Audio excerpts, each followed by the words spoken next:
السلام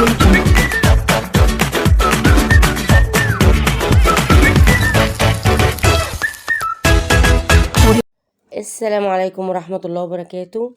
النهاردة هعمل معاكم السمك المقلي. انا جايبة سمك بربونيا وسمك مكرونة وسمك بولتي، غسلتهم كويس قوي وبعدين نقعتهم في مية وليمون لمدة 10 دقايق، وبعدين شطفتهم وسبتهم يتصفوا لحد ما السمك بقى يتصفى. انا بعمل دلوقتي الدقة، عبارة عن ملح وشطة وكمون وكزبرة ناشفة وتوم وفلفل احمر مطحون، وحطيت عليهم كده 4 ليمونات، وقلبت الخليط ده كله مع بعضه كويس. وهبدأ اتبل السمك، اي حتة مفتوحة في السمكة هتبلها كويس جدا.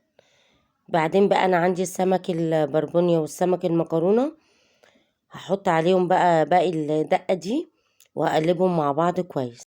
لو عجبكم الفيديو لايك وشير كتير، واشتراك في قناتي مطبخ شامة، وتفعيل زر الجرس عشان يوصلكوا كل جديد. ما تنسونيش بتعليقاتكم الجميلة.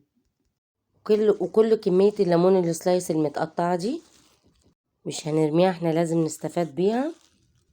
هعصره بقى على السمك كله. بعد كده هجهز الكفر اللي انا بغطي بيه السمك، كوباية ونص دقيق عليهم نص كوباية نشا. الاول هنا بقى انا هعمل الرز قبل ما مقلي السمك.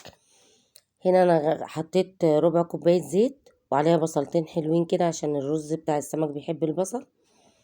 واول ما البصلة احمرت نزلت عليها بكوبايتين مية، وحطيت لها توابل ملح شطة كمون كركم.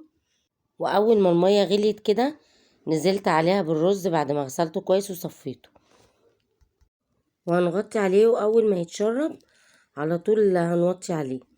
هنا بقى انا ببدر السمك كده. بصوا انا حاطه الدقيق من جوه السمكه وبعدين بنفضه، ده بيخليها مقرمشه قوي وهي بتتقلي. وفي تكايه تانية، بصوا كده انا معايا صينيه فيها ميه، وانا بطلع السمك كده بنفضه شويه وبحطه في الصينيه دي، ده بيخليها تطلع زي اكنك جايباها من محل سمك بره. تاني حاجه بيخلي الزيت نضيف، ما يبقاش فيه رواسب الدقيق، يعني ما بيخليش السمك يشرب الزيت. يعني لحد اخر ما بتخلصي السمك خالص بيبقى الزيت موجود زي ما هو. ده كله بسبب ان الدقيق ما بينزلش في الزيت. بصوا كده بعد ما طلعت اول طاسة، بصوا كده الزيت نضيف ازاي. هنا بقى اللي انا عملته في السمك البربونيا والمكرونة هعمله برضو في السمك البلطي. غير كده بقى بيبقى مقرمش والكفر بتاعه حلو جدا. بصوا شكله حلو ازاي، بألف هنا وشفا. وبعدين ما تقلقيش خالص من موضوع المية ده، علشان خاطر هو ما بيخليش السمك يطرطش ولا الزيت يطرطش ولا اي حاجة، غير انها بتثبت الكفر على السمكة. يعني ما بتخليش كده الدقيق ينزل من السمك في الزيت، فتحس ان السمكة بتبقى طرية كده بعد ما بتخلصي قلي. انا كده خلصت كل الكمية، ومع ذلك الزيت ما توسخش خالص زي ما انتوا شايفين. وهنا بقى دي النتيجة. بصوا السمك لونه اصفر وجميل ازاي، بالهنا والشفا.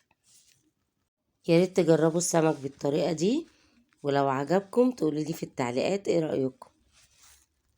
ان شاء الله لما تجربوها يعجبكم جدا. والسلام عليكم ورحمة الله وبركاته.